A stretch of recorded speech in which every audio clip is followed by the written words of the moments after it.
দেখো দেখো, পিঁপড়েদের দল সার বাঁধে কোথায় যাচ্ছে? আকাশটা হঠাৎ এমন কালো হয়ে গেল কেন?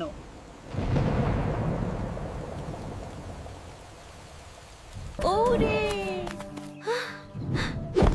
বড় এক ফোঁটা বৃষ্টি পড়লো পিঁপড়েদের ঘরের পাশে।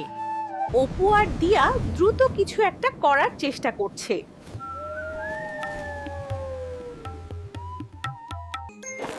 দেখো, রানী পিঁপড়েটা ঘর থেকে বেরিয়ে এসেছে। ও বোধহয় খুব বিপদে পড়েছে। অপু একটা বড় পাতা বিছিয়ে দিল ওদের জন্য।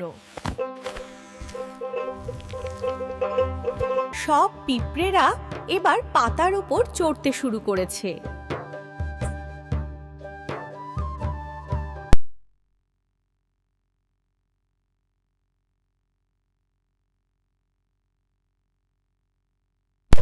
ওরা পিঁপড়েদের নিয়ে এখন নিরাপদ জায়গার দিকে যাচ্ছে।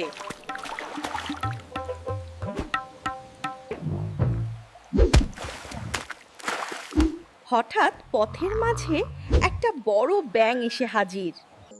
অপু সাবধানে ব্যাঙটাকে সরিয়ে পথ পরিষ্কার করে দিল। দিয়া পা টিপে টিপে জলের ওপর দিয়ে এগিয়ে যাচ্ছে। পিঁপড়েরা কিন্তু একদম ভয় না পেয়ে পাতার ওপর বসে আছে। এই ইটের স্তূপটাই হতে পারে ওদের নতুন নিরাপদ ঘর। রানী পিঁপড়েটা জায়গাটা ভালো করে পরীক্ষা করে দেখছে। একে একে সবাই তাদের সাদা ডিমগুলো নিয়ে ভেতরে যাচ্ছে।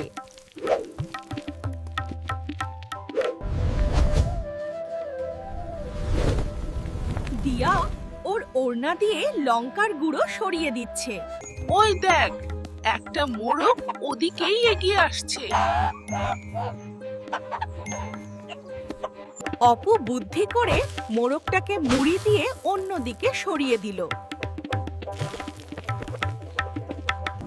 পিঁপড়েরা ছোট ছোট পাথর দিয়ে তাদের নতুন ঘরের মুখটা ঢাকছে।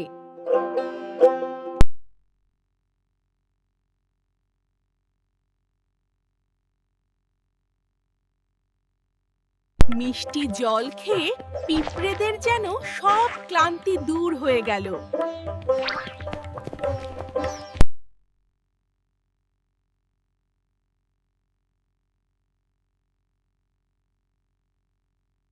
বৃষ্টিটা একটু কমে এলো আর রোদের ঝিলিক দেখা যাচ্ছে। অপু আর দিয়া এখন খুশি মনে ঘরের ভেতরে যাচ্ছে।